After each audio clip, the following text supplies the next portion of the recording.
Bwana Yesu asifiwe. Mpendwa, Bwana Yesu asifiwe.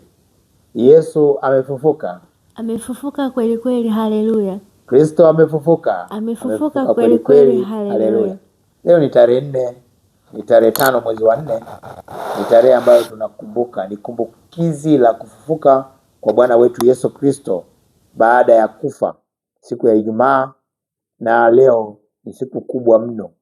Ni siku ambayo kama Yesu asingefufuka, basi Ukristo wetu usingekuwa na nguvu au usingekuwepo. Kuwepo kwa Ukristo ni matokeo ya kufufuka kwa Bwana wetu Yesu Kristo. Kwa hiyo Yesu Kristo ni halisi kwa sababu yuko hai hadi leo. Ukienda kwenye kaburi lake kule Israeli, hutakuta mifupa yake. Kwa nini? Alifufuka. Na huu ndio ushahidi mkubwa mojawapo kwamba Yesu Kristo yuko hai. Yuko hai kukuokoa, yuko hai kuniokoa, yuko hai kukubadilisha, yuko hai kunibadilisha. Darasa hili linajulikana kwa jina la Darasa Huru la Injili au DHI, linalopatikana katika chaneli ya Mwalimu Kimweri TV. Kwa wale ambao ni wageni, unaenda kwenye YouTube, alafu unaandika kwenye eneo la search mwalimu kabisa, usiandike kwa kifupi, andika kabisa Mwalimu Kimweri, alafu unaandika TV. Itatokea na yatakuja mafundisho yetu yote tangu tulipoanza kujifunza. Na kabla sijaendelea, ninakuomba basi usubscribe, kushare, kucomment na kulike ili uwe sehemu ya wapeleka Injili, ili watu wengine nao waweze kuupata ujumbe huu. Kama unabarikiwa na masomo yetu, basi usiwe mchoyo. Fungua moyo wako, share, comment, like, na itakuwa ni sehemu ya utumishi wako kwa Mungu wetu. Kabla ya kuendelea, naomba tuombe. Baba wa mbinguni, Baba wa Bwana wetu Yesu Kristo, tunakuja mbele zako muda huu katika jina la Yesu Kristo wa Nazareti. Tunakushukuru kwa fursa hii ya kutupa muda wa kutafakari tena neno lako. Mwalimu Roho Mtakatifu, tunakukaribisha mahali hapa. Njoo utawale mioyo yetu, ufungue akili zetu, tupate kuelewa na maandiko, na utupe ufunuo wa neno lako. Ondoa kila kizuizi katika nafsi zetu, katika akili zetu. Tunaangusha kila namna ya ngome za mawazo na kila kitu kinachojiinua juu ya elimu ya Mungu. Tunateka nyara kila fikra ipate kukutii Kristo katika jina la Yesu. Mwalimu Roho Mtakatifu, tufundishe, tuongoze na utupe hekima ili tusisikie tu neno lako bali tuweze kuliishi. Roho Mtakatifu, acha uwepo wako ujaze mahali hapa, na tunakukabidhi utubadilishe kabisa ndani yetu. Tunalikabidhi somo hili mkononi mwako katika jina la Yesu Kristo, Bwana na Mwokozi wetu. Amen. Mimi ni sauti ya mtu aliaye nyikani, itengenezeni njia ya Bwana. Leo ni siku ya 4 tunapoendelea na somo letu lenye kichwa kinachosema Yesu Kristo ni halisi, sio feki, wala Yesu Kristo sio hadithi zilizotungwa kwa welevu. Leo ikiwa ni siku ya 4, tumejifunza mambo mengi sana katika siku 3 zilizopita, na leo tuna nafasi tena ya kujifunza jambo hili. Kipindi kilichopita tulitafakari zaidi juu ya Yesu Kristo ni halisi, anawatafuta waabuduo halisi, na neno ambalo lilituongoza ni Yohana sura ya 4 mstari wa 23. Neno linasema, lakini saa inakuja, nayo sasa ipo, ambayo waabuduo halisi watamwabudu Baba katika roho na kweli, kwa maana Baba awatafuta watu kama hao wamwabudu. Kwa maana Baba awatafuta watu kama hao wamwabudu, waabuduo halisi. Mungu anawatafuta. Yesu ni halisi. anawatafuta waabuduo halisi. Anawatafuta maana yake hawapo, anawatafuta labda ni wachache. Biblia haijaweka wazi kwamba kwa nini anawatafuta, lakini watu hawatafuti kitu kinachoonekana. Watu wanatafuta kitu ambacho hakionekani. Kama Mungu anawatafuta waabuduo halisi, maana yake inawezekana ni wachache au hawapo. Mungu atusaidie ili tuwe miongoni mwa waabuduo halisi. Na kipindi kilichopita tulijifunza aina mbili kuu za kuabudu. Kuna watu wanaabudu aina ya kwanza ya desturi na mazoea, lakini aina ya pili ni hii tuliyoitaja sasa hivi, waabuduo halisi. Kanisani makundi haya yapo. Kuna watu wanaabudu kimazoea, lakini kuna watu wanaabudu halisi. Manake haya makundi hatuwezi kuyakwepa, yapo. Ni heri kama utakuwa kwenye kundi la pili la waabuduo halisi. Yesu Kristo ni halisi na anawatafuta watu ambao wanamwabudu halisi. Tulisoma hilo andiko katika Yohana kama nilivyosema, lakini kabla ya kusema huu mstari wa 23, ili tuweze kuelewa vizuri, hebu tuanzie Yohana, Injili ya Yohana sura ya 4 mstari wa 20. Anasema, baba zetu waliabudu katika mlima huu, nanyi husema kwamba huko Yerusalemu ni mahali patupasapo kuabudu. Huu mstari wa 20, sura ya 4 mstari wa 20 inatueleza, yule mama anasema, anataja mahali kwamba zamani watu walikuwa naabudu mahali. Ndio maana anasema walikuwa naabudu katika mlima huu, na ninyi mnasema tunapaswa kuabudu Yerusalemu. Anataja mahali mlimani, anataja mahali Yerusalemu.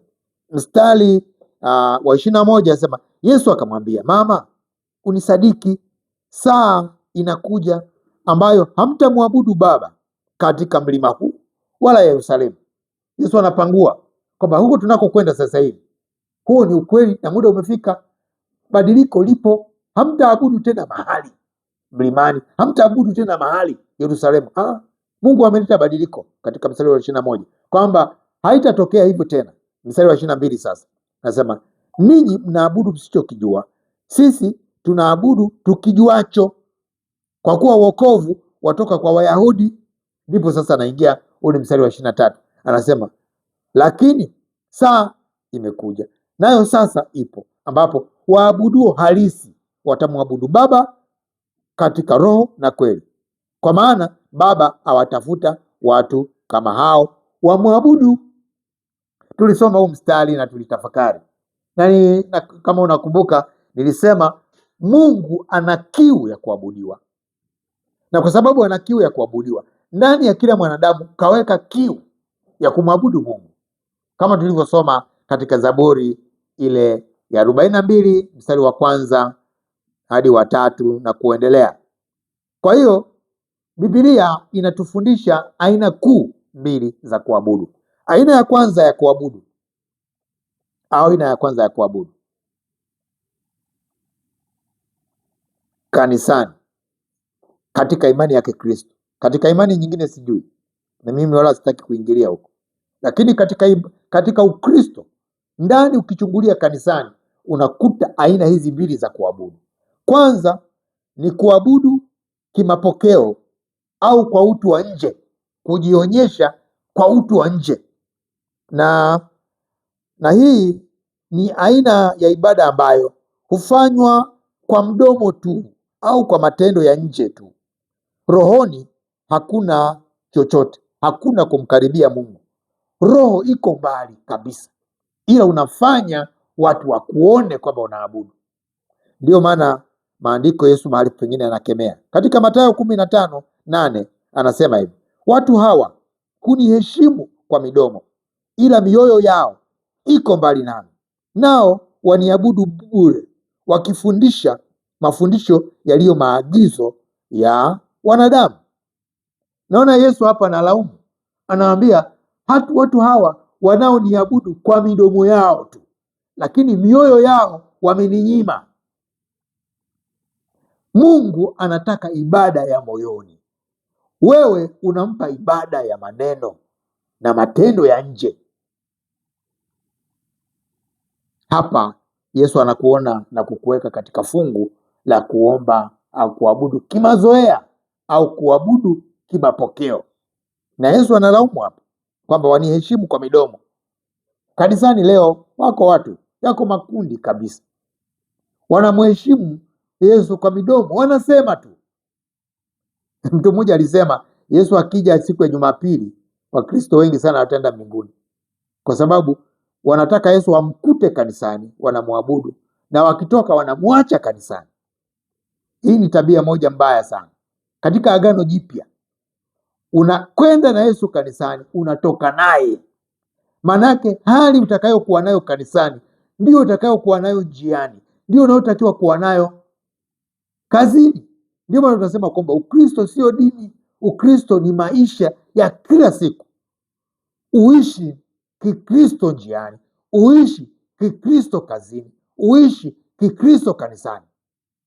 Usifungwe na mazingira. Lakini Yesu analaumu kwamba watu hawa wananiabudu kwa midomo, na watu wanaomwabudu Yesu kwa midomo ni wengi. Ndio maana makanisa mengine unakuta kuna wengine wanasema wameokoka, wengine wanasema hawajaokoka. Hawa ambao hawajaokoka maana yake ndio wanaomwabudu Yesu kwa midomo. Wanaabudu kwa midomo, wanamsifu kwa midomo. Mtu anaimba kwaya hajaokoka, anamsifu kwa mdomo, anamnyima Mungu moyo wake. Kuokoka ni kusalenda moyo wako kwa Yesu. Yesu anakuwa mtawala wa maisha yako. Ndio maana anasema kwamba ukiokoka, Yesu anakuwa ni Bwana na Mwokozi wa maisha yako. Katika Marko sura ya 7 mstari wa 7, Yesu anaendelea kulaumu, anasema nao waniabudu bure, wakifundisha mafundisho yaliyo maagizo ya wanadamu. Ninyi mwaiacha amri ya Mungu na kuyashika mapokeo ya wanadamu. Katika madhehebu yetu kuna mapokeo ya wanadamu, kuna mapokeo ya sinodi, kuna mapokeo ya mikutano, kuna mapokeo ya maneno ya mababa waliotangulia. Mungu hajaruhusu tuongozwe nao. Sisemi kwamba kusiwe na vikao, kusiwe na mijadala, lakini final ni neno la Mungu ndilo ambalo linapaswa kutuongoza. Roho Mtakatifu ndiye anapaswa kutuongoza. Viongozi wetu wakiongozwa na Roho Mtakatifu, Roho Mtakatifu atatuongoza vizuri na tutafika mahali pazuri pa kumpendeza Mungu. Na haya makundi mawili ya kuabudu kwa mazoea na desturi yatapotea. Ibada hii inategemea sana desturi, inategemea mila za madhehebu, inategemea mafundisho ya wanadamu. Ndio maana unakuta watu mafundisho ya kibinadamu yanaingia huko. Habari za mizimu yanafundishwa kanisani, habari za mapepo, majini, aina za majini 99 inaingia huko. Watu tunafundishana vitu vya ajabu sana, tunafundishana mafundisho yaliyo mapokeo ya wanadamu. Mungu atusaidie. Lakini katika Wakorinto wa kwanza sura ya 11 mstari wa 25 inatueleza mpaka mstari ule wa 34, inatueleza watu ambao wanaabudu nje ya uhalisia. Kuna adhabu, kuna adhabu, kuna adhabu mpendwa. Hapa nataka nitoe mfano wa chakula cha Bwana. Chakula cha Bwana kina masharti yake. Kama umezoea kuabudu kimazoea na unaingia kimazoea mpaka kwenye chakula cha Bwana, sikiliza mziki huu uliopo hapa. Nasema lakini mstari wa 28. Wakorinto wa kwanza sura ya 11 mstari wa 28. Nasema lakini mtu najihoji mwenyewe, na hivyo aule mkate na kukinywea kikombe. Maana alaye na kunywa hula na kunywa hukumu ya nafsi yake, kwa kutokuupambanua ule mwili. Kwa sababu hiyo wako wengi kwenu walio hawawezi, na wengine dhaifu, na watu kadha wa kadha wamelala. Hapa inatuonyesha Mungu hataki masihala, hataki umwabudu kwa mazoea, anataka umwabudu katika roho na kweli. Na kwenye chakula cha Bwana hapa ni sehemu kwamba wengine kwa kutokupambanua mwili na wengine kwa kutokujihoji kwamba aule na kukipiwa kikombe, anafanya tu kimazoea. Anasema kuna watu wengine wamekufa, wamelala, kuna wengine ni dhaifu, kuna wengine ni wagonjwa, kuna magonjwa mengine leo tunakemea kwa jina la Yesu yatoke, lakini kumbe sosi yake ni mazoea ya kushiriki meza ya Bwana pasipo kujihoji, pasipo kupambanua. Unachukulia poa tu kwa sababu anayekupa ni mwanadamu. Hujamjua Mungu vizuri. Mungu hana utani katika masuala ya ibada, hana utani. Ndio maana somo lililopita tulijifunza kwamba shetani alipofikiri tu, ukisoma katika Isaya sura ya 14, alipofikiri tu kwamba nitakipandisha kitu, alishushwa. Maana Mungu hataki kushare utukufu na kiumbe chochote kile. Aina ya pili ya kuabudu ni kuabudu halisi, ambapo leo tutazama kwa undani kidogo kuabudu halisi.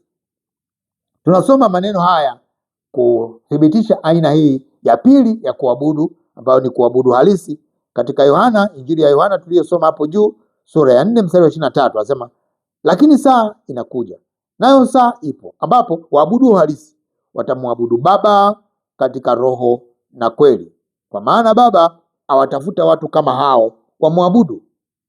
Hii ni ibada ya kweli, na wanaofikia kwenye kigezo cha ibada hii ya kweli sio wengi. Ndio maana Mungu anasema hapa katika neno kwamba anawatafuta. Hufanywa kwa roho au kwa moyo wa kweli kutoka ndani, haitafuti sifa za kibinadamu.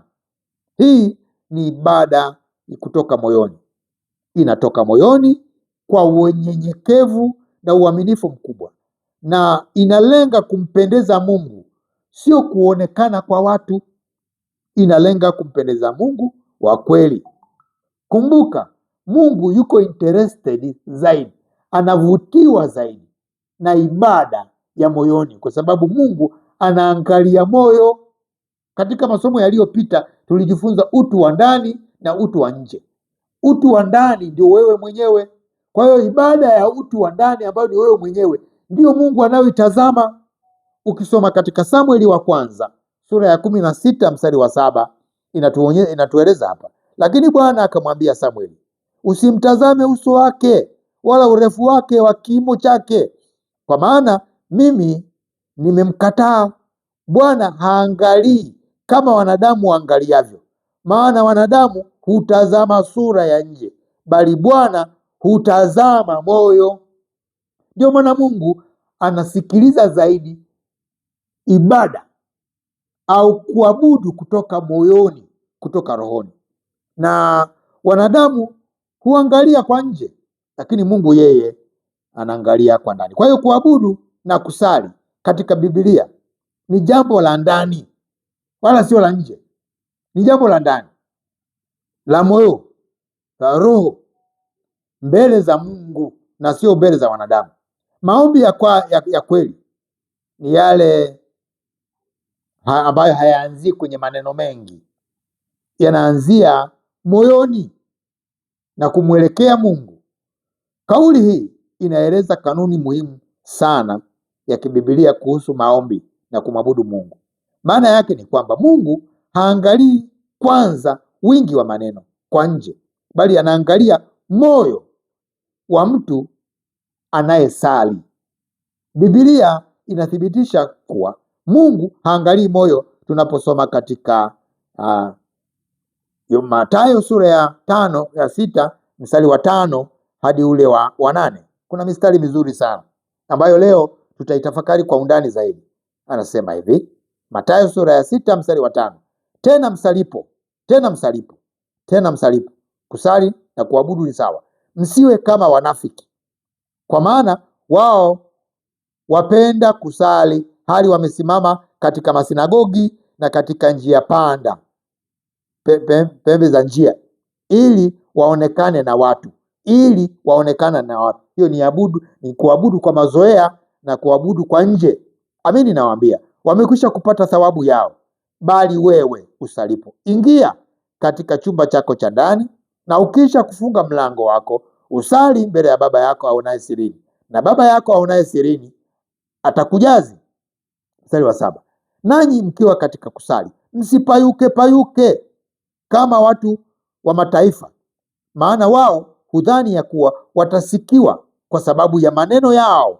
Kwa sababu ya maneno yao, sio maneno ya Mungu. Kwa sababu ya maneno yao katika sala kuwa mengi. Bali msifanane na hao. Mstari wa 8, maana Baba yenu anajua mnayohitaji kabla ya ninyi hamjaomba. Sasa mistari hii inatufundisha vitu vingi vikubwa sana, kwamba maombi ni ya rohoni, na rohoni kuna utaratibu wake. Kuna utaratibu wake wa kufanya maombi, na leo tutatafakari hii mistari muhimu. Kwa ufupi, maombi ya kweli yanaanzia ndani ya moyo, kisha maneno hufuata baadaye. Kama ungependa unaweza pia kuonesha aina hizi za maombi. Zipo aina kadhaa ambazo zikazionyesha, lakini naomba niingie sehemu ya pili ya somo la leo. Leo baada ya kukupa angalau utangulizi au mambo ambayo yamepita, nataka tupite kwa haraka somo la leo. Leo nataka tujifunze protoko ya kumwabudu Mungu, au protoko ya maombi ya kumwabudu Mungu halisia. Kumwomba Mungu halisia kuna protoko yake, kuna itifaki yake, ambayo tunaweza tukasema protoko ni nini sasa? Protoko ni utaratibu rasmi au mpangilio wa hatua zinazopaswa kufuatwa ili jambo fulani lifanyike kwa usahihi. Kuna hatua unazifuata. Ukizifuata hizo hatua, tunasema umefuata protoko. Na katika somo la leo nataka tuone protoko za maombi. Protoko za maombi. Biblia inasema kuabudu halisi, Mungu anawatafuta kwa sababu ni wachache, na ni wachache kwa sababu watu wengine hawajui protoko au itifaki ya maombi yake, ili yaweze kuwa halisi na yenye kumpendeza Mungu. Sawa, kigezo cha kwanza ni kwamba ni lazima yatoke moyoni. Kigezo cha pili, lazima yatoke moyoni sawa na neno. Na tumesoma hapo katika kitabu cha Mathayo sura ya 6 mstari wa 5, mahali ambapo tutazama zaidi. Na mstari wa 5 nasema, tena msalipo msiwe kama wanafiki, maana wao hupenda kusali hali wamesimama katika masinagogi na katika pembe za njia, ili waonekane na watu. Amini nawaambia, wamekwisha kupata thawabu yao. Yesu hapa anatueleza aina ya waabudu au wanaosali au wanaoomba. Wana maombi, kundi la kwanza, ambao wanaomba tu kwa maneno, kwa utu wa nje, kwa kujionyesha kwa watu katika masinagogi na katika pembe za njia, ili waonekane na watu. Yesu anasema hao wameshapata thawabu yao, kwa sababu watu watawapa credit kwa mtumishi anaomba, mtumishi, thawabu wameshaipata ya kibinadamu. Mstari wa 6, Mathayo 6:6 anasema, bali wewe. Na mimi nataka niongee na wewe. Yesu anasema bali wewe usalipo. Biblia inasema kwamba ingia katika chumba chako cha ndani, na ukiisha kufunga mlango wako, usali mbele ya Baba yako aonaye sirini, na Baba yako aonaye sirini atakujazi. Mstari huu wa 6 unatupa protoko, unatupa muhtasari, unatupa protoko ya kumwabudu Mungu halisia. Unatupa protoko na Mungu atusaidie ili tuweze kwenda vizuri. Hapa anataja protocol hatua 4 au 5 katika huu mstari wa 6. Soma vizuri. Lakini hatua ya kwanza anayotaja kwamba ingia. Hii ni hatua ya kwanza. Kama unataka kumwomba Mungu, kama unataka kumwabudu Mungu, lazima ujue kuingia rohoni, kuingia rohoni, kuingia katika moyo wako. Usiombe nje, jua kuingia. Jambo la kwanza. Jambo la pili, ukishaingia funga mlango. Hiyo ni protokoli ya pili. Funga, usiache mlango wazi, funga. Sasa tutajifunza namna ya kuingia, tutajifunza namna ya kufunga.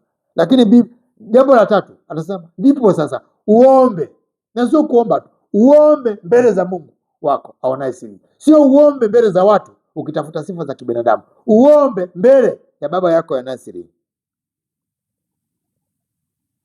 Biblia inasema na Baba yako aonaye sirini atakujibu au atakujazi.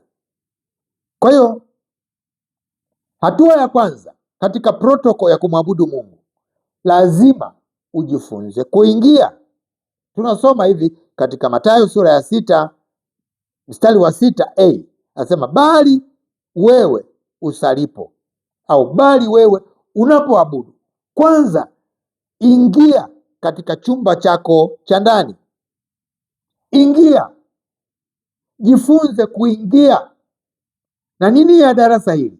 Kujifunza namna ya kuingia katika ulimwengu wa roho, namna ya kuingia katika moyo wako, namna ya kuingia katika nafsi yako.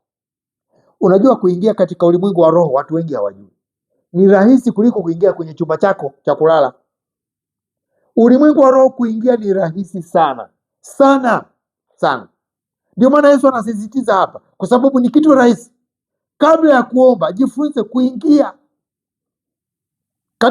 katika moyo wako, ingia katika nafsi yako, jifunze kuingia katika ulimwengu wa roho. Anaposema ingia, maanake kuna mlango. Ulimwengu wa roho una mlango. Ndio maana Yesu anasema ingia. Yesu asingesema ingia kama ulimwengu wa roho hauna mlango. Maanake usiombe kwa ulimwengu huu. Unatakiwa ujifunze unapoomba, ujifunze unapoabudu, uingie katika ulimwengu wa roho, uingie katika moyo wako, uingie kule. Na ukishaingia, maana yake nini? Kuna mlango. Kwa hiyo upo mlango katika moyo wako, uko mlango katika roho yako ambapo unapaswa kuingia. Tunaposema mlango wa moyo, maana yake nini? Ziko maana kadhaa. Maana yake nini? Maana yake huo mlango wa kuingia upo, lakini pia unaweza ukatoka. Mlango tunautumia kuingia, tunautumia kutoka. Kwa hiyo usipokuwa makini, badala ya kuingia unaweza ukatoka. Hakikisha unaingia katika mlango wa moyo wako. Luka sura ya 5 mstari wa 16 anasema, lakini yeye alikuwa akijiepua, akaenda mahali pasipo na watu, akaomba. Yesu alikuwa anachukua hatua za kujitenga. Biblia inasema kwamba alikuwa akijiepua, alikuwa akijitenga ili aweze kusali. Kwa hiyo unaposali, unapoomba, hakikisha uko ndani. Sali ndani, abudu ndani, lakini ingia, funga, sali mbele za Mungu na Mungu atakujazi. Biblia inasema katika Yakobo sura ya 4 mstari wa 8, sema mkaribieni Mungu naye atawakaribia ninyi. Kusali ni kumkaribia Mungu, kuabudu ni kumkaribia Mungu. Biblia inasema kwamba ukimkaribia naye atakukaribia. Sasa hebu tujifunze namna ya kuingia. Bwana Yesu asifiwe. Bwana asifiwe sana. Hebu tujifunze sasa, tunaingiaje katika mlango wa moyo wako? Tunaingiaje kwenye mlango wa nafsi yako? Tunaingiaje? Biblia inasema katika Zaburi ya 100 mstari wa 4, inatufundisha namna ya kuingia. Kama nilivyosema, kuingia katika ulimwengu wa roho kuingia katika moyo wako, kuingia katika roho yako ni rahisi kuliko kuingia kwenye chumba chako cha kulala. Ni rahisi sana, ni rahisi sana. Hebu angalia Daudi anavyotufundisha namna ya kuingia. Zaburi ya 100 mstari wa 4, Biblia inasema ingia malangoni mwake kwa kushukuru, nyuani mwake kwa kusifu, mshukuruni, lihimidini jina lake. Zaburi ya 100 mstari wa 4 inasema ingia malangoni mwake kwa kushukuru. Kama nilivyosema, anaposema ingia, maanake kuna mlango, maanake kuna mlango. Yesu anasema sasa ingia malangoni kwa kushukuru, halafu anasema nyuani mwake kwa kusifu. Anataja milango miwili unapoingia katika ulimwengu wa roho. Kwanza, malangoni, mwanzoni kabisa kwa kuanza ibada, anza kwa kuingia kwa kumshukuru Mungu, kwa kumshukuru Mungu. Katika ulimwengu wa roho, katika kuomba, tunaingia rohoni kwa kushukuru. Mlango wa kuingia katika ulimwengu wa roho ni kushukuru, na hatua ya pili ya kuingia, unaingia uwani, nyuani mwa Bwana, tunaingia kwa kusifu. Kwa hiyo iko milango miwili katika ulimwengu wa roho, katika mioyo yetu. Ndio maana tunaimbaga pambio za kuabudu, pambio ya kuabudu, pambio za kusifu kabla ya neno au kabla ya maombi. Manake ile ni hodi kwa Mungu, hatukurupuki tu kuingia. Ndio maana unakuta watu wengi wakishaimba pambio za kuabudu, unakuta wanapotelea huko kwenye maombi. Kwa nini? Wameshafungua mlango. Kushukuru na kusifu mwanzoni mwa ibada zetu, mwanzoni mwa maombi yetu, ndio milango ya kufungua uwepo wa Mungu, ndio milango ya kuingia katika mioyo yetu na katika roho zetu. Kwa hiyo Zaburi hii inaonyesha hatua ya kumkaribia Mungu, shukurani ambayo inaufungua mlango wa kwanza. Mlango wa pili ni sifa, inakuingiza katika uwepo wa Mungu. Kwa hiyo malangoni mwake tunaingia kwa kushukuru, nyuani mwake, maanake nyua ziko nyingi.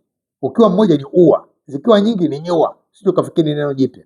Kwa hiyo nyuani mwake tunaingia kwa kusifu. Kumbuka, ibada yako hakikisha unaanza kwa kumshukuru Mungu. Hakikisha ibada yako unaendeleza kwa kumsifu Mungu. Hapo utakuwa umeingia malangoni, utakuwa umeingia malangoni. Kwa hiyo kumshukuru Mungu tunafanyaje? Unaanza ibada yako, unaanza maombi yako kumshukuru Mungu kwa ajili ya uhai aliyokupa. Unamshukuru Mungu kwa ajili ya ulinzi, unamshukuru Mungu kabla ya kuomba. Kwa mfano, unaweza kumwambia asante Yesu kwa ajili ya uhai, uzima na maisha ulionipa kama zawadi. Hii unaweza ukaenda sawasawa na Wakolosai sura ya 3 mstari wa 3, anasema kwa maana nalikufa na uhai wangu umefichwa pamoja na Kristo katika Mungu. Kristo utakapofunuliwa ulio uhai wangu, ndipo na mimi nitakapofunuliwa pamoja nawe katika utukufu. Matendo ya Mitume sura ya 17 mstari wa 28. Kwa maana ndani yako Yesu tunaishi, tunakwenda na kuwa na uhai wetu.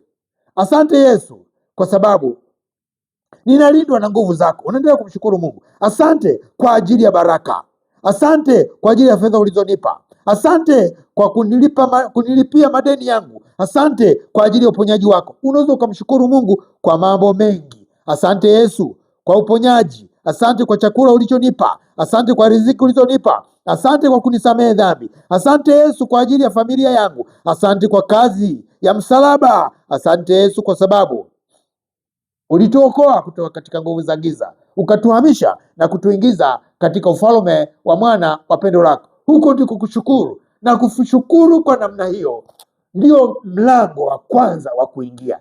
Yesu anakuambia bali wewe usalipo ingia. Daudi anatufundisha katika Zaburi ya 100 kuingia kuna hatua mbili, kwa kushukuru na kusifu. Kipengele cha pili ni kusifu, anasema nyuani mwake kwa kusifu. Nyua ni mahali pa ndani zaidi kuliko pale pa kushukuru, na baada ya kushukuru unaingia ndani zaidi, hatua ya pili ya kusifu, na hapa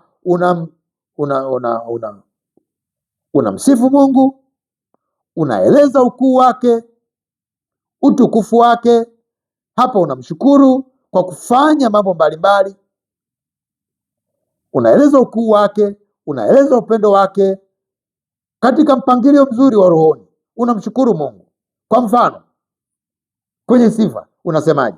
Unaweza ukaenda sawasawa na Ufunuo sura ya 4 mstari wa 8. Mtakatifu, mtakatifu, mtakatifu, Bwana Mungu Mwenyezi, Mungu uliyekuwako, Mungu uliyeko na Mungu utakaye kuja. Unaona unavyosifu? Unaweza ukatumia mstari, au unaweza ukamsifu Mungu katika maombi yako kutumia Isaya sura ya 6 mstari wa 3. Mtakatifu, mtakatifu, mtakatifu ni Bwana wa majeshi, dunia yote imejaa utukufu wako. Au unaweza ukatumia Nehemia, au ukatumia yote. Nehemia sura ya 9. Hebu sikiliza wenzetu walivyosifu, walivyokuwa na msifu Mungu katika maombi yao kama hatua ya pili.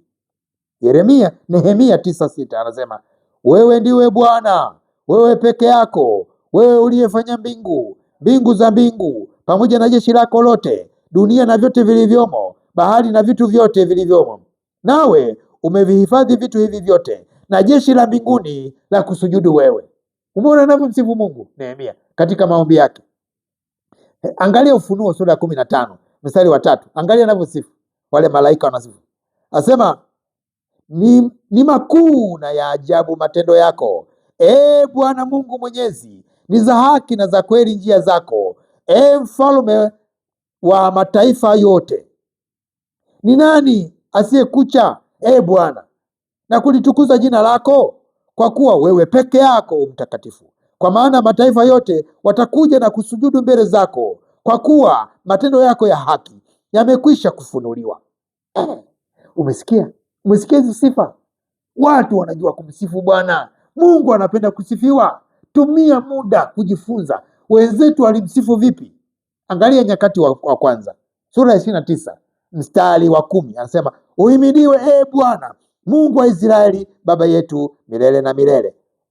Bwana, ukuu ni wako, na uweza na utukufu na kushinda na enzi, maana vitu vyote vilivyo mbinguni na duniani ni vyako. Ufalme ni wako wewe, Bwana, nawe umetukuzwa, umkuu juu ya vitu vyote, na mkononi mwako mna uweza na nguvu, tena mkononi mwako mna kutukuza na kuwezesha wote.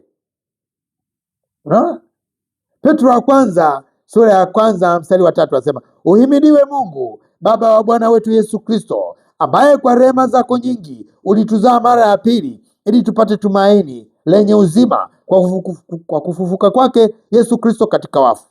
Mstari wa 23, kwani ulituzaa mara ya pili, si kwa mbegu iharibikayo, bali kwa ile isiyoharibika, kwa neno la Mungu lenye uzima lidumulo hata milele. Mstari wa 4 tena tunarudi, ili tupate urithi usioharibika, usio na uchafu, usionyauka, uliotunzwa mbinguni kwa ajili yenu. Wafalme wa pili sura ya 19 mstari wa 15. Jaribu kukupa mistari uone jinsi wenzetu walivyojua Mungu, na katika maombi yao wakiwa serious, walijua namna ya kumshukuru Mungu, walijua kipengele cha pili cha kumsifu Mungu. Wafalme wa pili sura ya 19 mstari wa 15 anasema hivi, Bwana Mungu wa Israeli, uketie juu ya kiti cha enzi kati ya makerubi, wewe peke yako ndiwe Mungu juu ya falme zote za dunia. Wewe umeumba mbingu na nchi. Angalia Ufunuo sura ya 4 mstari wa 11. Umestahili wewe Bwana wetu na Mungu wetu kuupokea utukufu na heshima na uweza, kwa kuwa wewe ndiwe uliyeviumba vitu vyote, na mkononi mwako na kwa sababu ya mapenzi yako vimekuwako, navyo vimeumbwa. Ufunuo 5:12. Umestahili wewe mwana kondoo uliyechinjwa kuupokea uweza na utajiri na hekima na nguvu na heshima na utukufu na baraka. Ufunuo 5:13. Baraka na heshima na utukufu na uweza una wewe uketii juu ya kiti cha enzi, na wewe mwana kondoo, hata milele na milele. Amen. Ingia. Yesu anasema bali wewe usalipo, ingia. Maana yake kuna mlango, na mlango ni wa shukurani. Anza maombi yako kwa kumshukuru Mungu. Endelea kuingia hatua ya pili kwa kusifu. Ndiyo maana katika makanisa yetu mengi kuna praise. Kuna praise. Praise kazi yao ni kusifu, ni kukuongoza kusifu ili uweze kufungua mlango wako, ni kukuongoza kusifu, kuongoza kumshukuru Mungu ili uwe tayari sasa kuwasilisha maombi yako. Bwana Yesu asifiwe sana.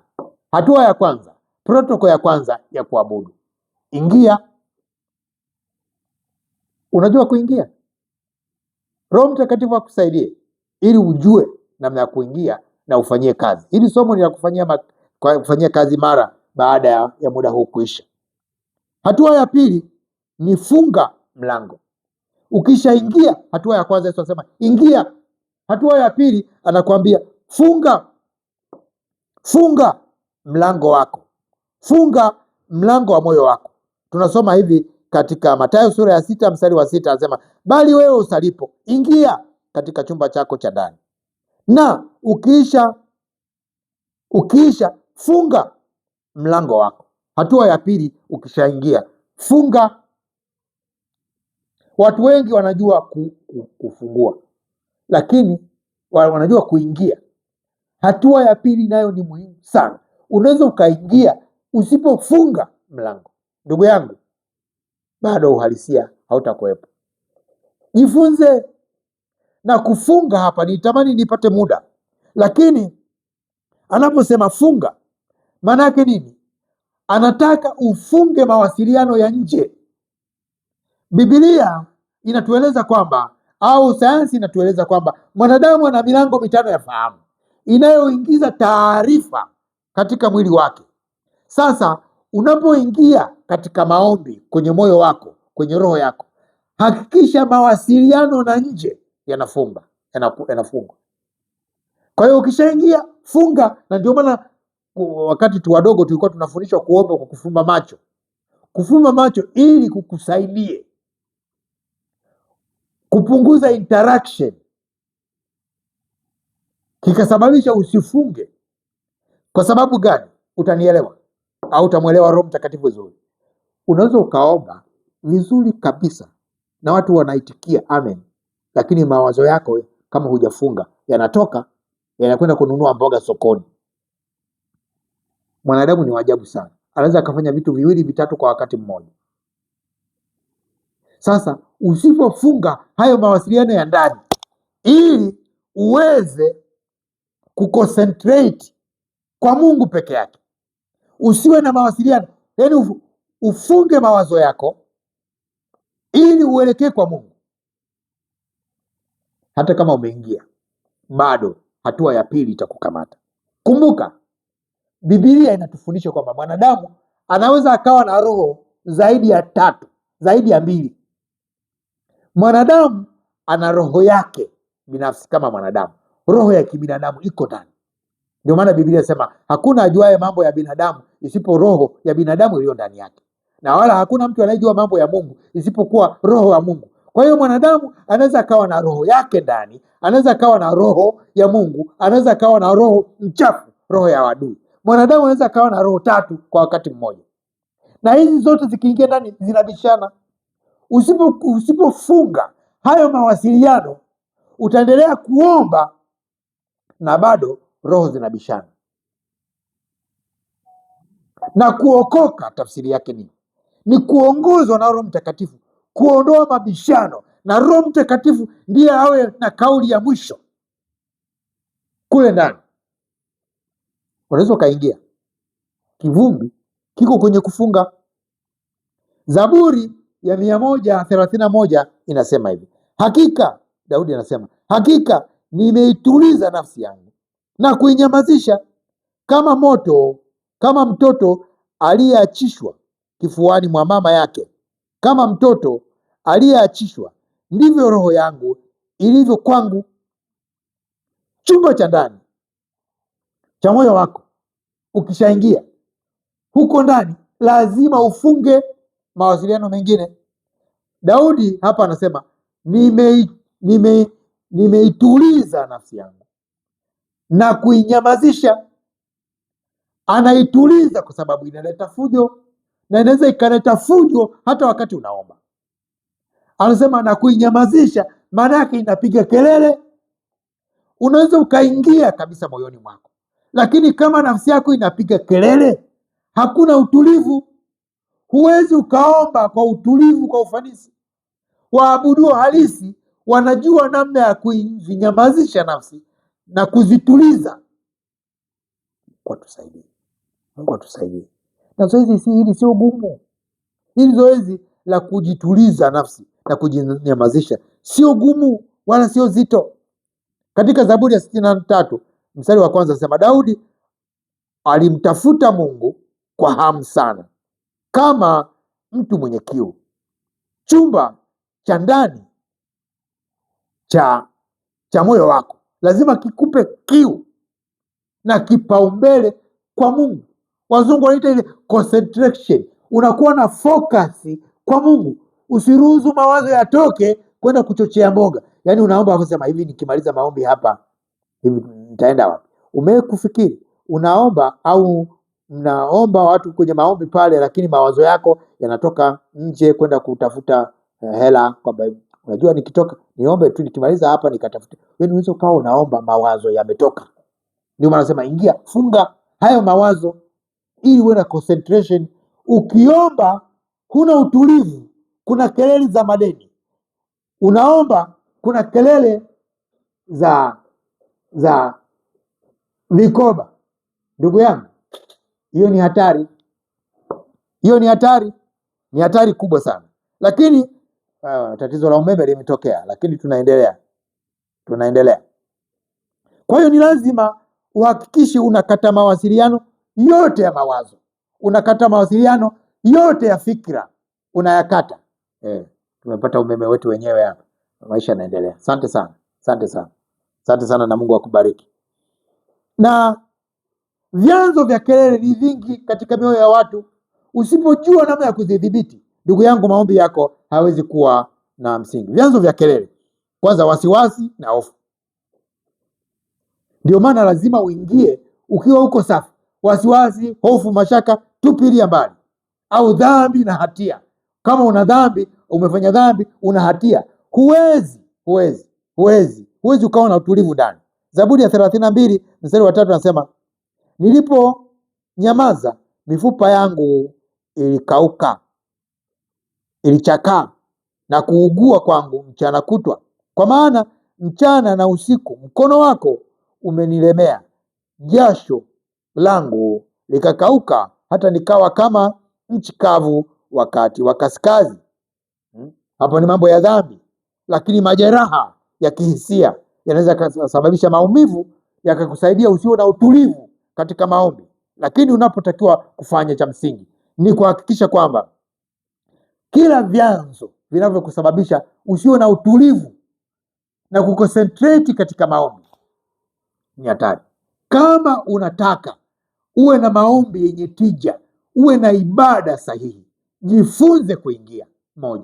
2, jifunze kuondoa kelele, na hakikisha mawazo yako yameelekea kule. Na namna ya kuweza kuondoa hizo kelele wakati mwingine ni toba, maombi ya kumkabidhi Mungu mizigo hiyo na kuamini kwamba Mungu amechukua. Ziko namna nyingi za kuweza kufanya, na Mungu anafanya kazi katika utulivu. Katika Wafalme wa kwanza sura ya 19 mstari wa 12, unaweza ukasoma baadaye ukafuatilia. Nasema, na baada ya tetemeko la nchi kukawa na moto, lakini Bwana hakuwemo katika moto ule.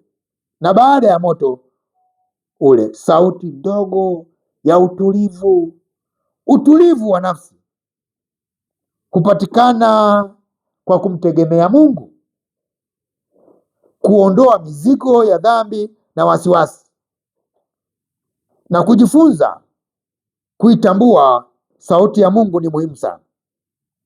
Mungu atusaidie, kwa sababu utulivu katika maombi na kuconcentrate ndicho kitu ambacho kinaweza kikasababisha wewe Mungu akasikia maombi yako, au akakuona kwamba ni miongoni mwa waabudu halisi. Zaburi ya 46 mstari wa 10, neno la Mungu linasema, acheni mjue ya kuwa mimi ni Mungu, nitakuzwa katika mataifa, nitakuzwa katika nchi. Mstari wa 10 nasema, nyamazeni mjue, nyamazeni mjue. Hakikisha unakuwa na utulivu.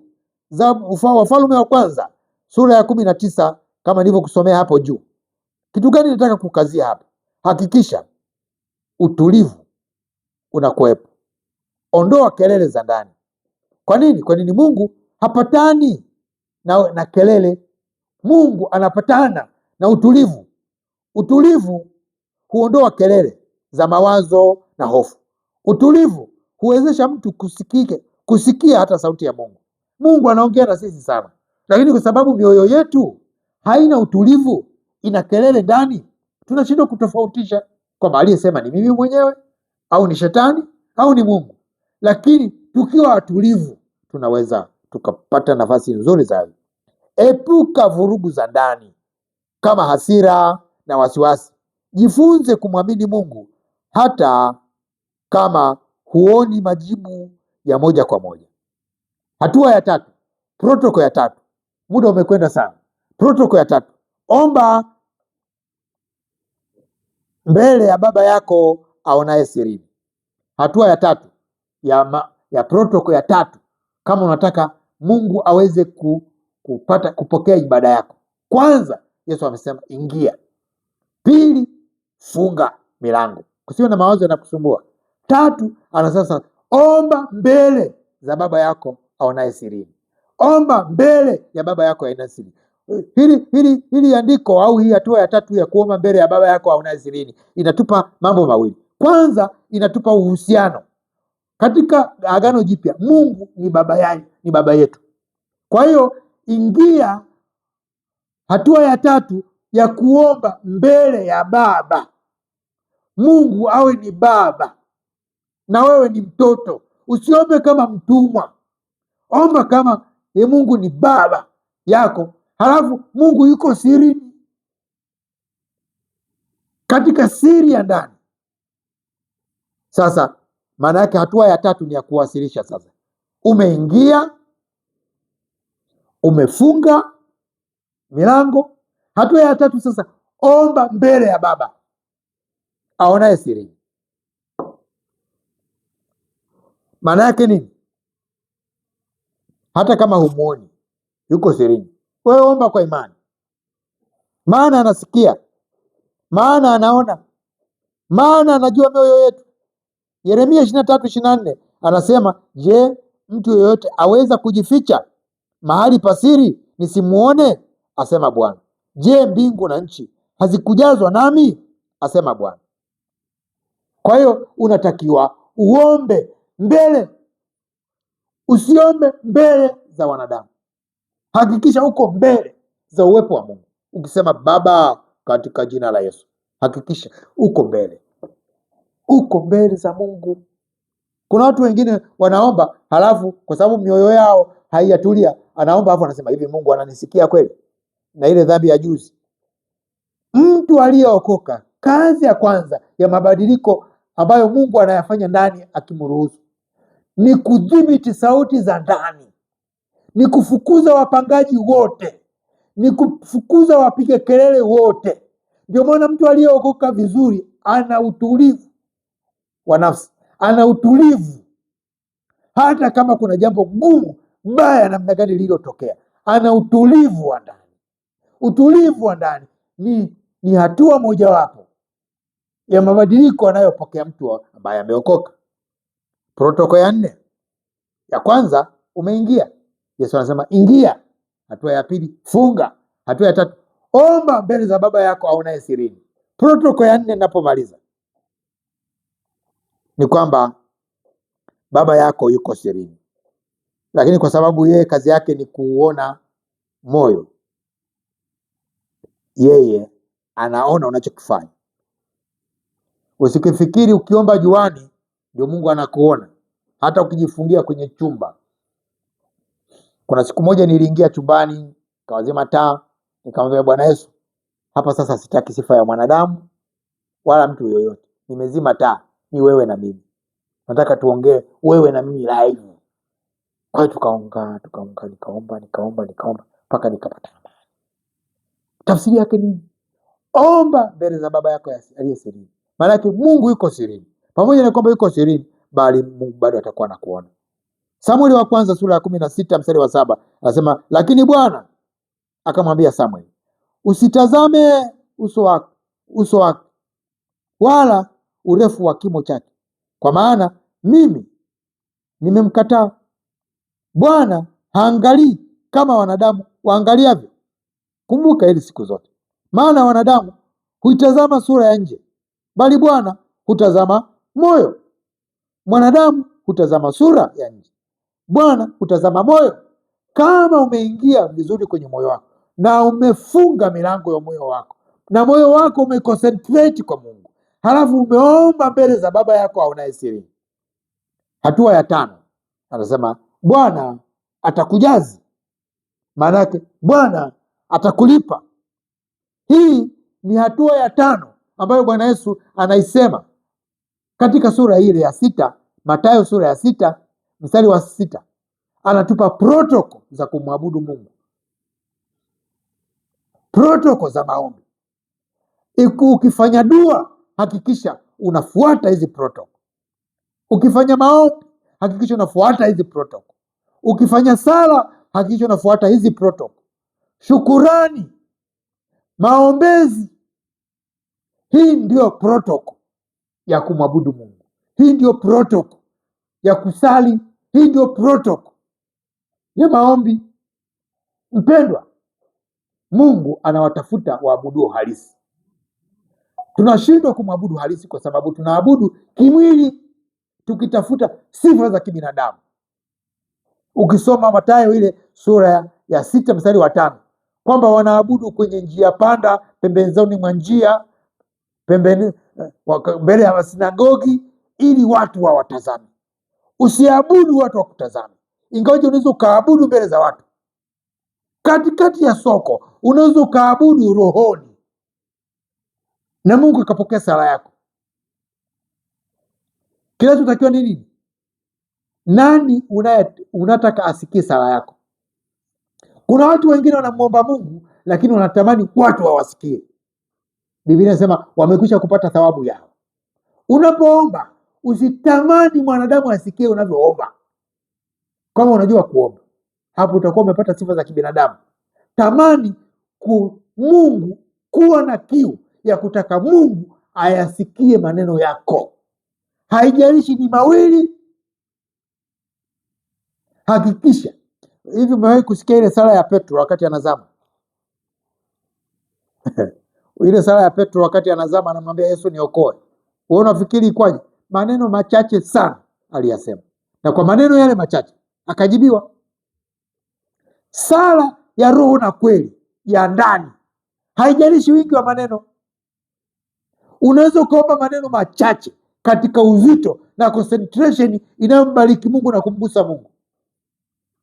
Kwani yule mama ambaye alikuwa na kansa ya kutoka damu kwa miaka 12 na kumfilisiwa mali zake, wewe unafikiri ilikuwaje? Kwa nini alipomgusa Yesu akajua nimeguswa? Na wakati aliguswa na watu tangu huko. Ndio maana aliposema nani aliyenigusa, wakina Petro walimcheka, wakamwambia Yesu, nawe sasa unatania, umeguswa aje? Mbona tangu kule tumekwambia tu sisi tuwapunguze hawa watu, wamekugusa tangu kule. Huyu aliyekugusa hapa akakugusa na msumari wa moto mpaka unashtuka unasema kanigusa. Anasema mguso wake ni wa tofauti. Tunatofautiana katika kumgusa Mungu katika maombi. Kama unataka kumgusa Mungu, jua hizi protocol. Ingia, funga, omba mbele za Baba yako aonaye sirini, na Baba yako aonaye sirini atakujaza, maana yake atakupa. Haya ni maneno ya Yesu, yaamini. Mungu akubariki, Mungu akubariki. Leo tumejifunza hatua 5 za protocol ya kuomba na kuabudu, ibada halisi, ibada ya roho na kweli. Mungu akusaidie. Endelea kusikiliza hii clip tena na tena na tena, na Mungu akubariki. Na somo hili lisiwe mwisho, endelea kufuatilia maandiko ambayo tumeyatoa. Unaweza ukatafakari ukafika mbali zaidi. Tunachotamani kuona kanisa tunabadilika katika kumwabudu Mungu, kanisa tunabadilika katika kumsifu Mungu, tunabadilika katika ibada zetu, tunabadilika katika sifa zetu, tunabadilika katika maombi yetu, tunabadilika katika kumwabudu Mungu, na Mungu ndicho anachokitaka. Kesho nayo ni siku.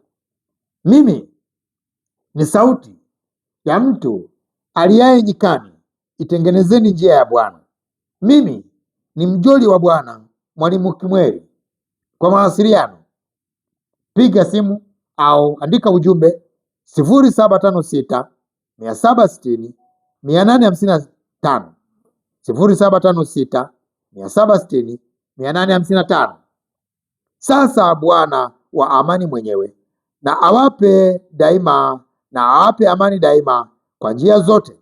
Bwana awe pamoja ninyi nyote. Amen. Mungu akubariki.